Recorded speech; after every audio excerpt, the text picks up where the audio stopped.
Hello friends, welcome to my YouTube channel. My name is Amandeep Singh. So friend, आज के इस lecture में हम स्टार्ट करने जा रहे हैं सीक्वेंस एंड सीरीज पार्ट 1। और सीक्वेंस एंड सीरीज पार्ट 1 में हम करेंगे introduction of sequence and series. तो देखते हैं फ्रेंड, सबसे पहले जो वेटेज है इसकी जेईई मेन और एडवांस में, तो देखते हैं कितने मार्क्स का आता है। ठीक है ना फ्रेंड्स? तो चलिए ये देखिए जेईई मेन। तो जो इसकी वेटेज है जेईई मेन में वो है इसमें से लगभग 2 और 3 क्वेश्चन आते हैं जेईई मेन में। मींस ये 8 to 12 मार्क्स का आता है। ठीक है ना फ्रेंड्स? और जो जेईई एडवांस में इसकी वेटेज है वो है 1 to 2 questions, means 3 to 7 marks का फ्रेंड ये आता है। ठीक है ना friend? It is very easy topic. So बड़े आराम से इसमें से मार्क्स आ जाते हैं। तो बिल्कुल ओरिजिन से करके एडवांस लेवल तक जाएंगे। सो चलिए फ्रेंड्स देखते हैं कि what are sequence, what is sequence. तो देखिए sequence is collection of objects either repeated or not, either repeated or not।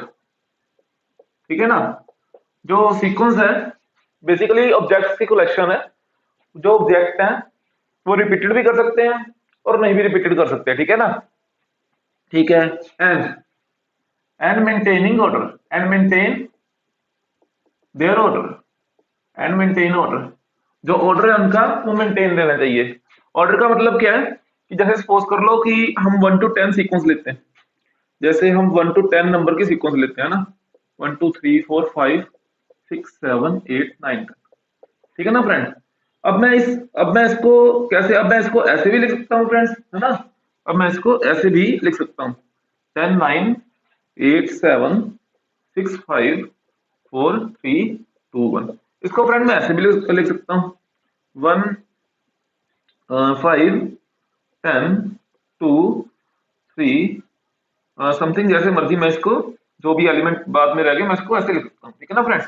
इसको मैं इधर ऐसे भी लिख सकता हूँ रिपीटेड एलिमेंट। ठीक है ना फ्रेंड? अगर मैं ये सीक्वेंस ले लूं तब भी ठीक है ना, जस्ट एग्जांपल के लिए। ठीक है ना? अब फ्रेंड इसमें देखें जो ऑर्डर है वो देखें, सबसे पहले छोटा एलिमेंट, उसके बाद बड़ा, उसके बाद ऐसे ऐसे करके बड़ा, है ना? ये कौन सी सीक्वेंस है? ये देखें तो not repeated and order maintain, maintain यानी कि डिक्रीज टू इंक्रीज, है ना? तो जैसे हम इसमें देखें ये जैसे नॉट रिपीटेड और जो ऑर्डर है वो इंक्रीज से डिक्रीज, है ना? और फ्रेंड इसमें हम देखें तो चलो ये रिपीट तो नहीं कर रही, है ना? चलो ये रिपीट, चलो हमने इतनी सीक्वेंस ले ली इसमें से, है ना? चलो ये रिपीट तो नहीं कर रही, है ना? बस जो ऑर्डर है फ्रेंड वो भी मतलब देखें तो ना पूरा डिक्रीज कर रहा है और ना पूरा इंक्रीज कर रहा है ना? जैसे देखिए 1 5 10 2 3। बट फ्रेंड हम क्या करते हैं, जनरली जो क्वेश्चन आते हैं हम उनमें ना जो ऑर्डर मेंटेन देखने की कोशिश करते हैं। मतलब जब हम कोई भी सीक्वेंस देखेंगे ना तो हम बस उनमें चाहे उसके पार्ट्स में, चाहे इसको हम कहते हैं बेसिकली सब सीक्वेंस, है ना? चाहे उसके पार्ट में हम ये देखेंगे कि ऑर्डर कहाँ से मेंटेन कर रहा है। मतलब जब भी हम कोई सीक्वेंस को देखते हैं ना तो उसमें ऑर्डर मेंटेन को देखते, मतलब उसमें देखते हैं कि मतलब कहाँ से ऑर्डर मेंटेन कर रहा है। तो देयरफॉर ये डेफिनेशन में ये भी आती है वर्ड ऑर्डर मेंटेन वाला, है ना फ्रेंड्स? सो आई होप आपको ये समझ आया होगा। अब जैसे इसमें देखें तो ये सीक्वेंस का है, तो ये सीक्वेंस रिपीटेड है और ये इसमें इंक्रीजिंग ऑर्डर है। ठीक है ना फ्रेंड्स?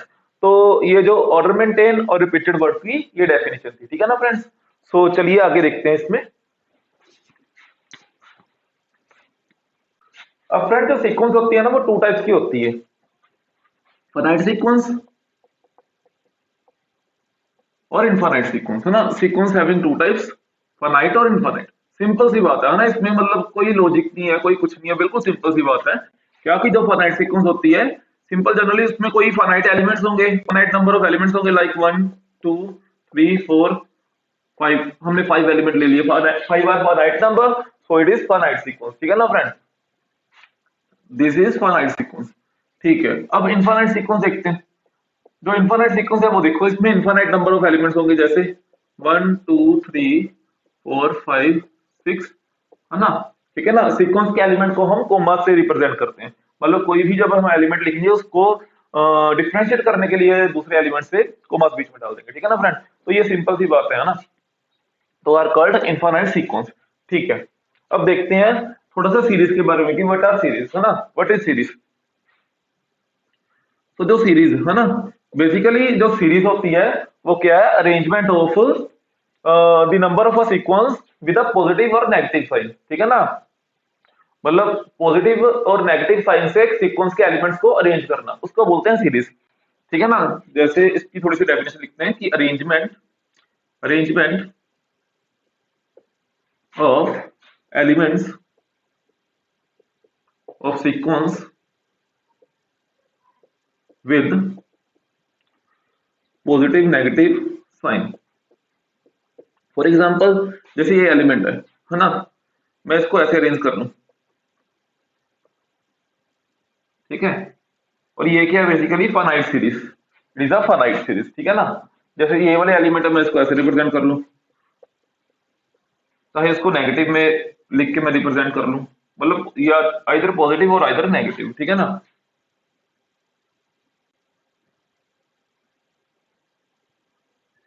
ठीक है friends, so this is also a series but it is infinite series, ठीक है फ्रेंड। तो चलिए देखते हैं अब आगे। अब फ्रेंड्स कुछ सीक्वेंस एंड सीरीज की एग्जांपल्स देखिए। जैसे सपोज कर लो ये मेरे पास एक सीक्वेंस है एन टाइप, इसमें है 1/n when n is odd और -1/n when n is even. तो देखिए इसके हम सीक्वेंस एंड इसकी हम सीरीज कैसे लिख सकते हैं फ्रेंड, ठीक है ना। ये देखिए इसके हम सीरीज सीक्वेंस एंड इसकी हम सीरीज कैसे लिख सकते हैं फ्रेंड, ठीक है ना। सबसे पहले देखें कि सीक्वेंस को मैं कैसे लिखूंगा। बेसिकली सीक्वेंस होती क्या है कि कलेक्शन ऑफ एलिमेंट्स और कलेक्शन ऑफ ऑब्जेक्ट्स, है ना। तो अब मेरे पास एलिमेंट और ऑब्जेक्ट बस यही है ना, इनमें से मैं ले सकता हूँ, है ना फ्रेंड। तो देखते हैं अब इसको मैं कैसे लिखूंगा, यानी कि जैसे ए है, ए की पावर एन, इसका मतलब है कि nth टर्म, मतलब बहुत बड़ी टर्म, है ना, जिसका मतलब नेवर एंड है ना। तो इसको मैं कैसे लिख सकता हूँ फ्रेंड्स, देखते हैं जैसे मैं इसको लिखूं A1 A2 A3 A4 A5 A6 A7 A8, इसको मैं ऐसे अप टू सो ऑन करके आई कैन राइट, है ना। इसको मैं ऐसे लिख सकता हूँ फ्रेंड, ठीक है ना। I can write it as A1 A2 A3 A4 A5 A6 A7 and 8, ठीक है ना। अब ये कौन कौन से एलिमेंट होंगे इसमें देखते हैं। ए वन में कौन सा एलिमेंट होगा, ए वन में ए वन बेसिकली है क्या, ओड है या इवन है, वन इज ओड, है ना। सो देयरफॉर हम ये वाली इसका ये वाला फंक्शन लेंगे, है ना। तो जो मेरे पास n की वैल्यू है मैं यहाँ वन पुट कर दूंगा, मीन्स 1/1 आ गया, ठीक है ना फ्रेंड। अब मैं जब A2 की बात कर रहा हूँ तो टू इज इवन, है ना। सो जब टू इवन है तो यहाँ मैं क्या लूंगा, -1/2, ओके फ्रेंड्स। अब थ्री थ्री इज ऑड, तो अब ऊपर वाला, है ना, बिकॉज जब ओड होगा तो मैंने ये लेना है 1/3। अब -1/4 1/5 -1/6, ऐसे फ्रेंड ये ऐसे अरेंज हो जाएगी सीक्वेंस, ठीक है ना। So friend it is a sequence. अब बेसिकली मैंने इसको सीरीज में लिखना है तो कैसे लिखूंगा, 1 - 1/2 plus 1/3 -1/4 plus 1/5 -1/6 plus 1/7 -1/8 up to so, ठीक है ना फ्रेंड्स। तो ये आई होप आपको समझ आया होगा, है ना। ठीक है फ्रेंड्स, अब एक डेफिनेशन देखिए। जो डेफिनेशन है वो है प्रोग्रेशन की। Progression, what is progression.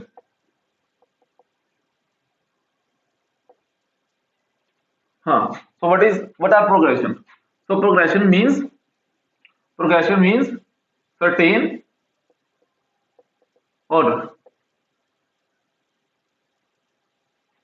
certain order, ठीक है ना। certain order का मतलब क्या होता है कि इसमें कोई ना कोई ऑर्डर रहे, चाहे ये डिक्रीजिंग ऑर्डर में हो चाहे ये इंक्रीजिंग ऑर्डर में हो, मीन्स मेंटेन ना हो। फॉर एग्जाम्पल जैसे 1 2 3 4 5 अप टू सोन, ठीक है ना फ्रेंड्स। ये क्या है, और ये इंक्रीजिंग ऑर्डर में है ना। अब हम बात कर रहे हैं जैसे -5 -6 -7 -8 -9, ये क्या है फ्रेंड, डिक्रीजिंग ऑर्डर में, है ना। तो ठीक है ना, माइनस साइन लगा है। तो ये क्या है, प्रोग्रेशन की डेफिनेशन। प्रोग्रेशन का मतलब क्या होता है कि कोई भी ऐसी सीक्वेंस और ऐसी सीरीज जो क्या हो, जिसका कोई ना कोई ऑर्डर हो, मतलब वो कांस्टेंट ना हो, मतलब ऐसी नहीं होनी चाहिए 1 1 1 1, ऐसी नहीं होनी चाहिए, है ना। तो it is not a progression, ठीक है ना, it is not in a progression, ठीक है। तो आगे फ्रेंड डेफिनेशन आती है एपी की, ठीक है ना। AP AP is a series, ठीक है। सो एपी की फुल फॉर्म क्या होती है? अरिथमेटिक प्रोग्रेशन, अरिथमेटिक प्रोग्रेशन, ठीक है ना।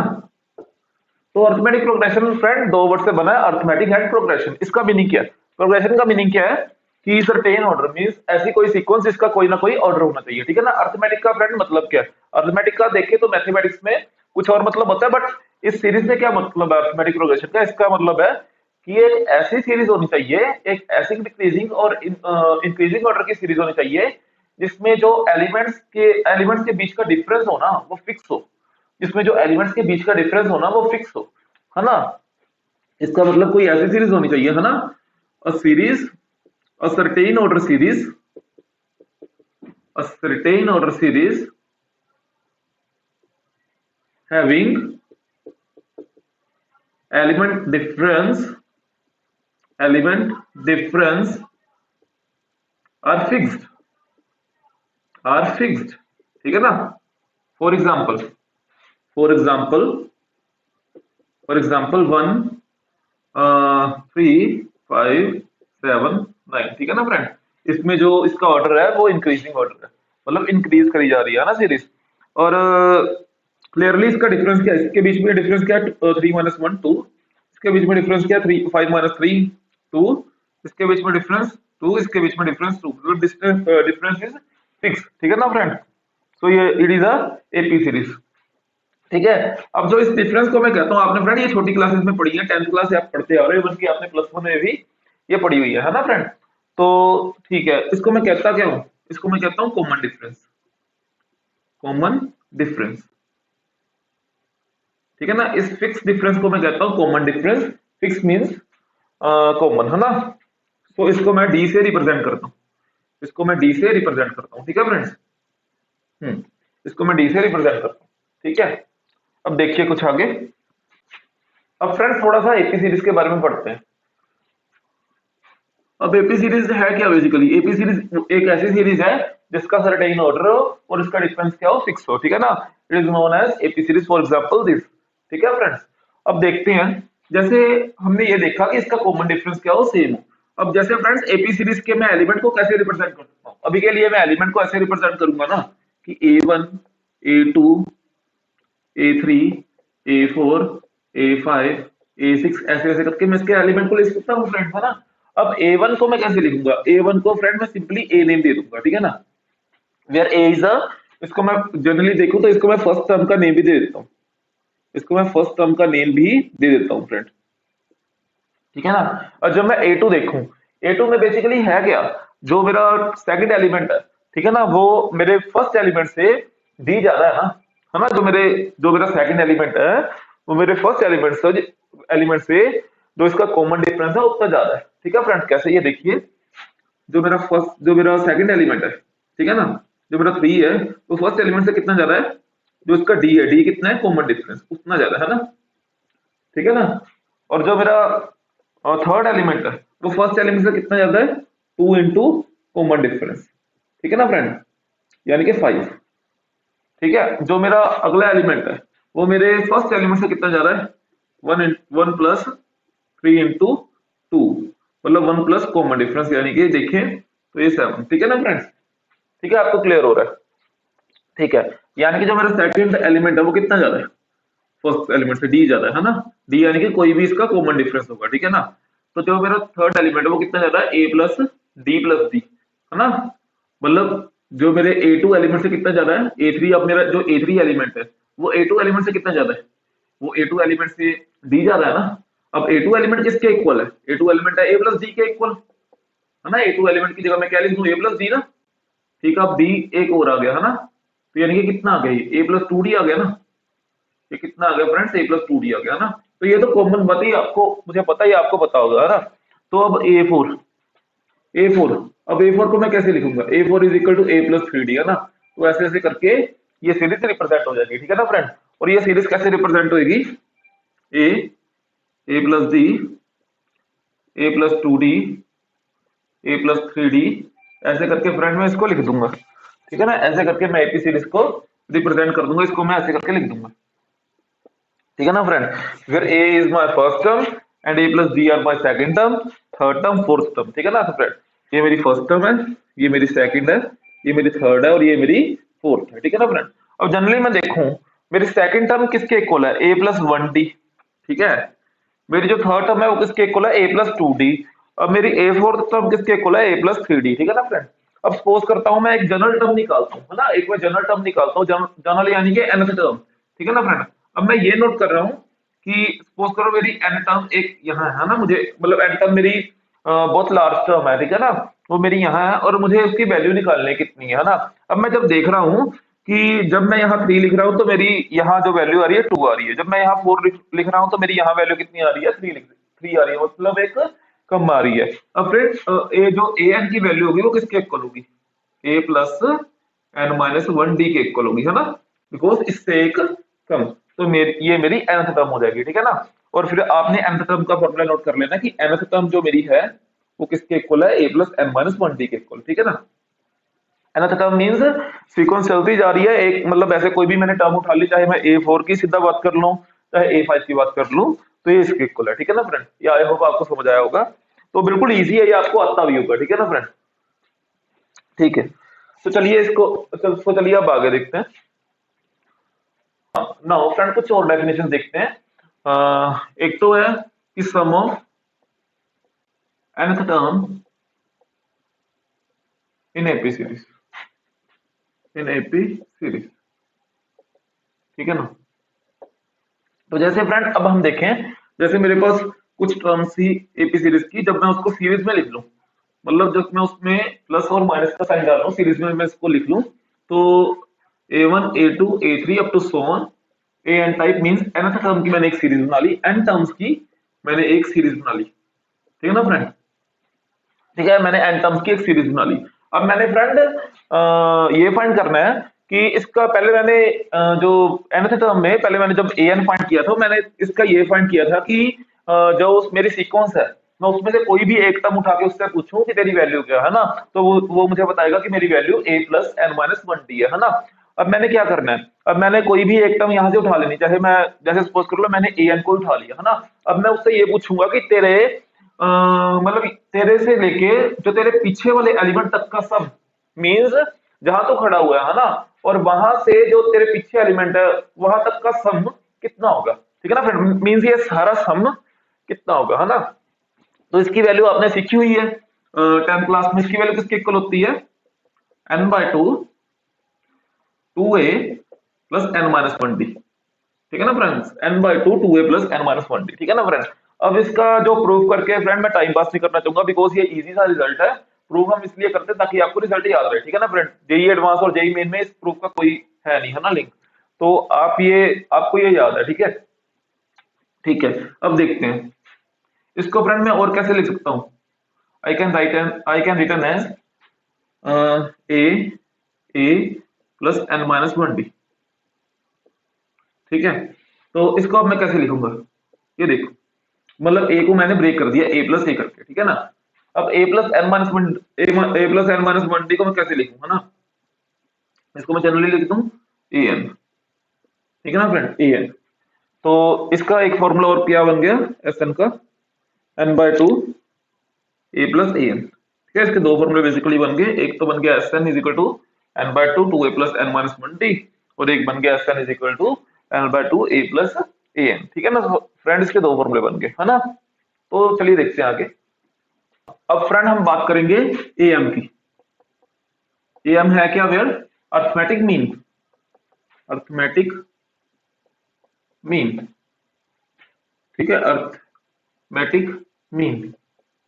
Okay, so arithmetic mean basically होता क्या है ना, देखें डेफिनेशन देखते हैं इसकी। A one A two A three A four कोई फाइनाइट हम एलिमेंट लेते हैं ताकि ये डेफिनेशन आपको अच्छे से समझ आए। ठीक है, A one A two A three A four A five ये एलिमेंट ले लेते हैं हम। If A one A two A three A four A five and A six are in AP. ठीक है, जब ये एलिमेंट एपी है तो then A2, A3, A4, A5 are said to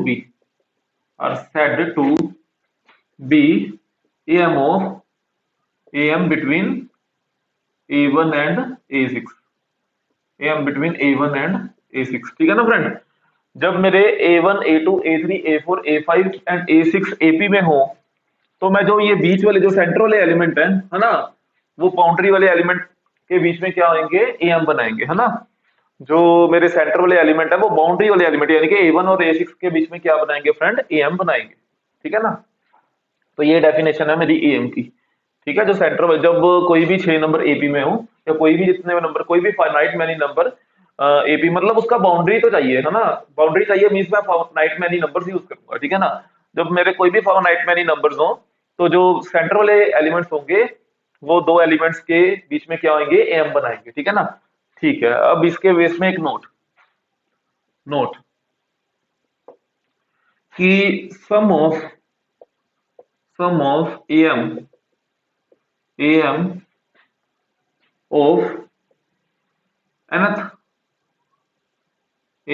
of nth number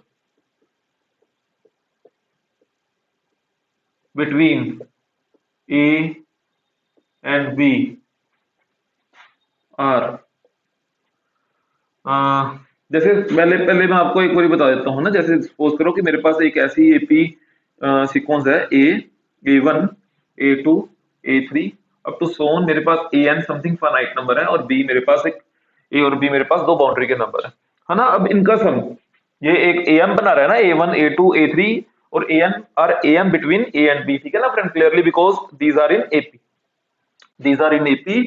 तो जो मेरा A1, A2 up to Son AN है वो क्या बना रहा है, AM बना रहा है ना। तो क्या होगा बेसिकली देखें तो जो मैं A1, A2, A3 और जो AN का सम होगा, ठीक है, A1, A2, A3 और जो AN का सम होगा वो किसके इक्वल होगा, वो होगा N multiply by A plus B upon 2, ठीक है ना। N multiply by A plus B upon 2। तो चलिए इसकी एक एग्जांपल देखते हैं। जैसे सपोज कर लो कि 1, 2, 3, 4, 5, 6, ठीक है ना। ये क्लियरली ये नेचुरल नंबर की सीरीज है ना, और ये AP है बिकॉज जो इंक्रीजिंग ऑर्डर है ना, और इसके बीच में फिक्स डिफरेंस है यानी कि 2 1 1 1, 3 2 1, 4 3 1, है ना, मतलब ऐसे ही। और जब देखें तो जो मेरा 2 3 4 5 होगा वो AM बनाएगा बिटवीन 1 एंड 6, ठीक है ना। तो अब मैंने वेरीफाई करने के लिए क्या करना है, ये फॉर्मूला वेरीफाई करने के लिए जो इनका सम होगा वो इसके इक्वल होगा ना, मैंने ये देखना है। तो देखें 2 3 4 5 का जो सम है किसके इक्वल होना चाहिए, इसकी वैल्यू कितनी है, ये 4 है ना, 4 टर्म्स है, ठीक है ना। तो 4 इंटू A प्लस B, अब A 1 और B कितना है 6, 1 प्लस 6 डिवाइड बाय 2, ठीक है ना। तो 2 2 इज 4, ठीक है। ये कितना आ गया, 2 प्लस 2 इंटू 7 यानी कि 14 आ गया, है ना। अब ये देखें 5 प्लस 4 9 और 3 12 और 14, ठीक है ना फ्रेंड। तो आई होप आपको ये समझ आया होगा, ठीक है ना। जो ये रिजल्ट है मींस जो AM का सम है वो किसके इक्वल है, N into A plus B by 2, ठीक है फ्रेंड। अब एक और नोट देखिए,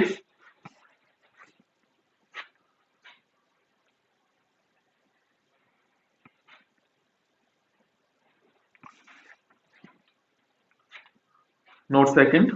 अब जैसे सपोज करो फ्रेंड जो मेरा A, B and C terms हैं आर इन AP में, आर इन AP। तो क्लियरली जो B क्या है, B is a AM between A and C, B is a AM between A and C, ठीक है ना, है ना। B इज अ AM, ठीक है, between A and C।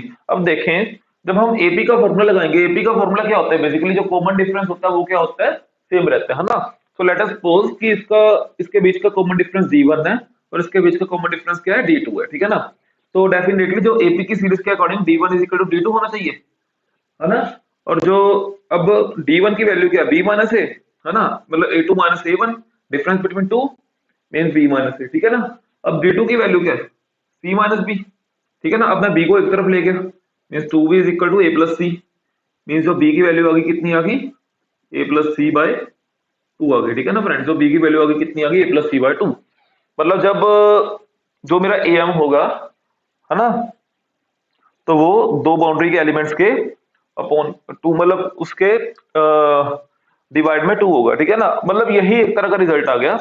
Clearly जब हम यहाँ देखें तो एन की वैल्यू कितनी है 1, और जो बाउंड्री के एलिमेंट है वो कितने हैं a प्लस सी, तो है ना। तो ये मेरे पास एक ही एलिमेंट है तो इसका सम यही होगा ना, तो मतलब यही आ गया। बट इसका थोड़ा सा ज्यादा यूज होता है, तो ये मैंने आपको जनरली प्रूव करके भी दिखा दिया, ठीक है ना फ्रेंड्स। तो ये इसके इक्वल भी होता है, ठीक है। तो चलिए फ्रेंड देखते हैं इसके बेस में कुछ क्वेश्चन अब।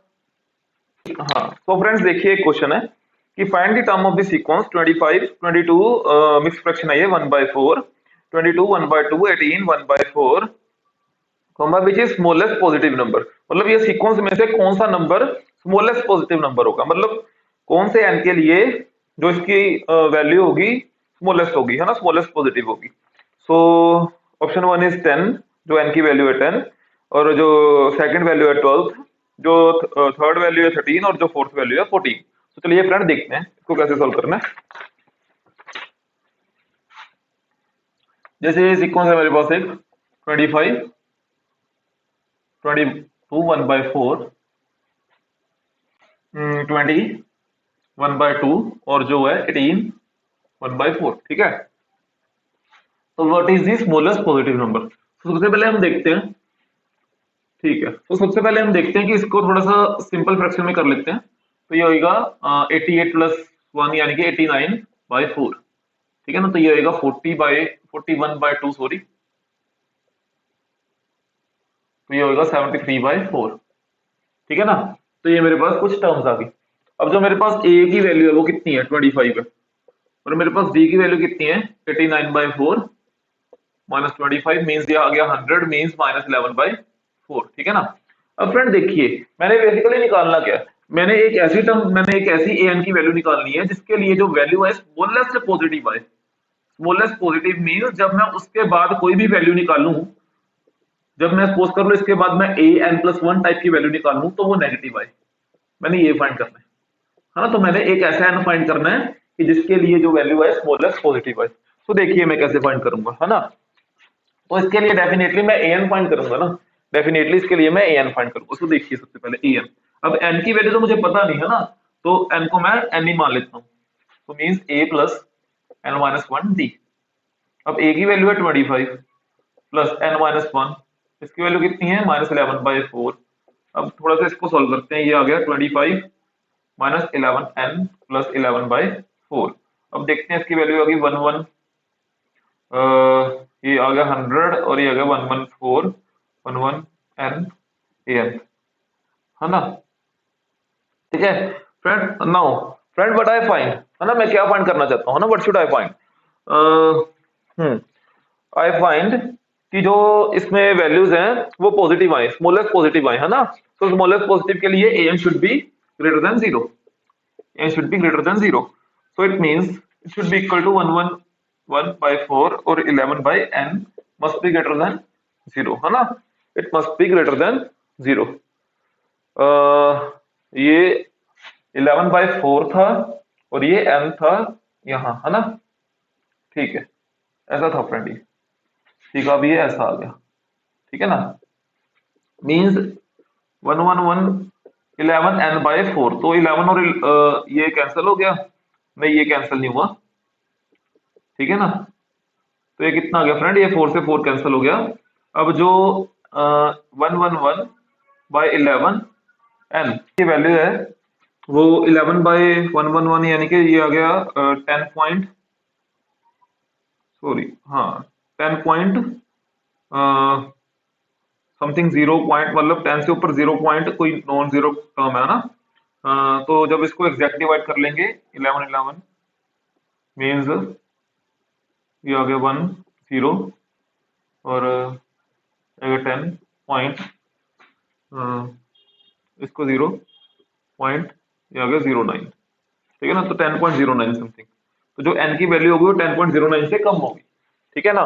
मीन्स n की वैल्यू जब 11 होगी, तो जब n की वैल्यू 10.09 से कम होगी तो every term is a positive. जब मीन्स n की वैल्यू जब 11 हो जाएगी तो जो वैल्यू हो जाएगी वो नेगेटिव होगी, because n is a natural number, है ना फ्रेंड्स। जो वैल्यूज आएंगी वो नेचुरल नंबर के विद रिस्पेक्ट टू आएंगी, या तो आएगी 10 या आएगी 11, है ना। जब n की वैल्यू 10 से कम होगी तो क्या होगी, तो टर्म पॉजिटिव होगी, है ना। मैंने पॉजिटिव टर्म के लिए देखा ना, n should be greater than 0, तो n की वैल्यू 10.09 से कम होगी, है ना। जब n की वैल्यू 10.09 से ऊपर गई, मींस 11 गई गई तो जो वैल्यू आएगी नेगेटिव आएगी, means n should be equal to, जो स्मॉलेस्ट पॉजिटिव नंबर होगा फिर क्या होना चाहिए, n 10 होगा। ठीक है। अब फ्रेंड मैंने स्मॉलेस्ट पॉजिटिव को कहा बिकॉज जो सीरीज है ना वो डिक्रीजिंग टर्म में है ना, जो डिक्रीज हो रही है सीरीज, डिक्रीज क्यों हो रही है, क्योंकि इसका जो d की वैल्यू है वो -11/4 ईच टर्म में क्या हो रही है, जो d की वैल्यू है 11/4 ईच टर्म में क्या हो रही है, डिक्रीज हो रही है ना। तो इसकी वैल्यू डिक्रीजिंग ऑर्डर है, तो जो स्मॉलेस्ट नंबर आएगा वो कितना आएगा, n इज इक्वल टू 10। अब 10 के जब 10 से बाद जब 11 टर्म में ये पहुंच जाएगी तो इसकी सीरीज, तो इसकी जो टर्म है -11/4 और कम हो जाएगी, मींस ये नेगेटिव में चल जाएगी, है ना फ्रेंड। तो जो n इज इक्वल टू 10 है मेरे पास स्मॉलेस्ट पॉजिटिव नंबर के लिए, यानी कि स्मॉलेस्ट पॉजिटिव वैल्यू है, यानी कि 8n आ रहा स्मॉलेस्ट पॉजिटिव वैल्यू, ठीक है ना। तो फ्रेंड ऑप्शन नंबर 1, ठीक है, ऑप्शन नंबर 1। सो नेक्स्ट देखते हैं फ्रेंड अब क्वेश्चन।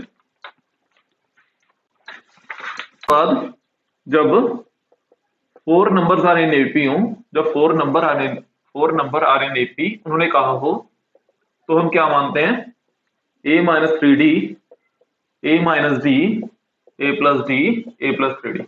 फ्रेंड जो सोल्व है, जो सोल्वेशन है वो सिंपल से भी हो जाएगी बट इससे इजी होगी, ठीक है ना फ्रेंड, इससे इजी होगी, तो आप इसको लेट कर सकते हो। और जब 3 नंबर आर इन एपी हो, जब 3 नंबर्स आर इन एपी हो तो क्या होएगा, a माइनस डी, a और a प्लस d, ठीक है friends, a minus D, a और a प्लस d। सो इसको हम यूज करेंगे सॉल्वेशन में।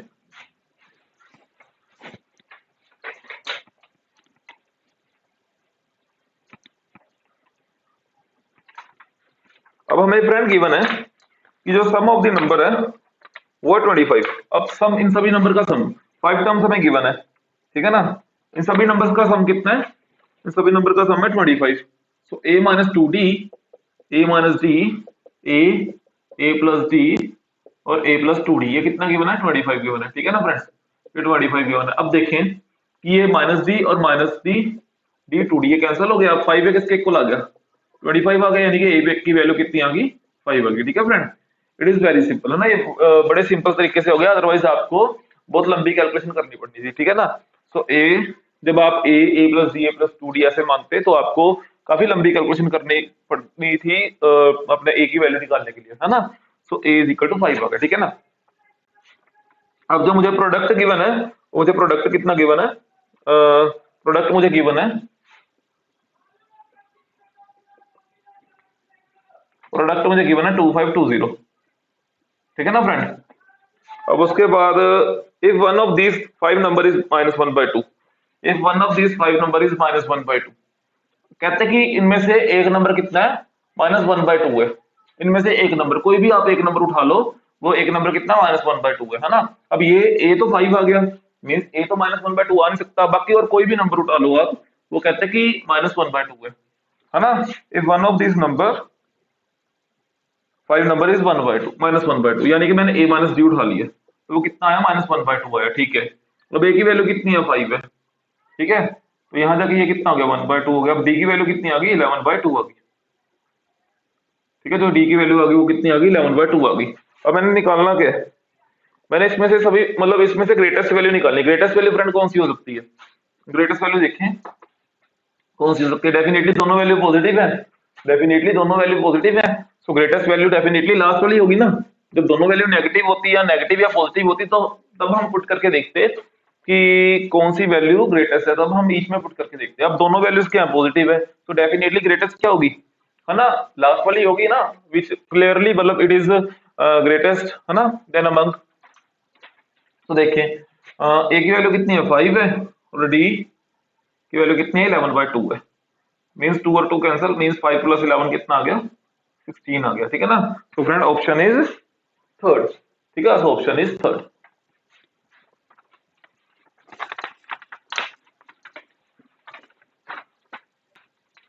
तो फ्रेंड्स नेक्स्ट क्वेश्चन देखें, ये भी जेई मेन 2020 में आया, ठीक है फ्रेंड्स।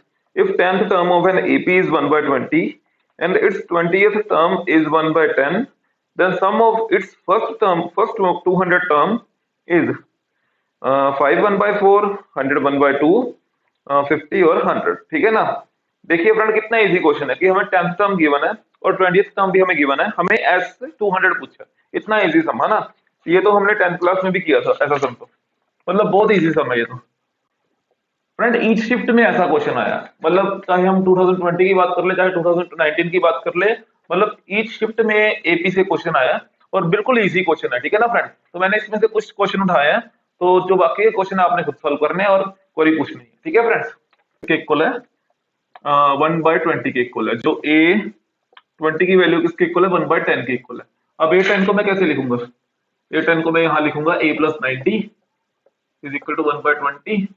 अब A20 को मैं कैसे लिखूंगा, a + 19d is equal to 1/10, ठीक है। अब इसको मैं कैंसिल कर दूंगा बाय एलिमिनेशन मेथड, जो हमने 10th क्लास में किया था। ये आ गया -10d, ये कितना आ गया 1/20 - 1/10, मींस ये कितना आ गया फ्रेंड -1/20 और ये 10d के इक्वल आ गया, मींस माइनस माइनस कैंसिल और d की वैल्यू कितनी आ गई 1/200 आ गई, ठीक है ना फ्रेंड्स। अब उसके बाद है ना, अब उसके बाद a की वैल्यू कितनी आ गई 1/20, इसकी वैल्यू मैंने इक्वेशन 1 में पुट की और 9/200 आ गया, है ना। मींस अब कितना आ गया, मैंने इसमें से जब एलसीएम निकाला तो 1/200 आ गया, है ना। a की वैल्यू भी मेरे पास 1/200 आ गई। अब f200 की वैल्यू कितनी होगी फ्रेंड, 200 डिवाइड बाय 2 और 2a n-1 means n-1 mean 200 - 1 यानी कि 119d मींस 200, ठीक है ना।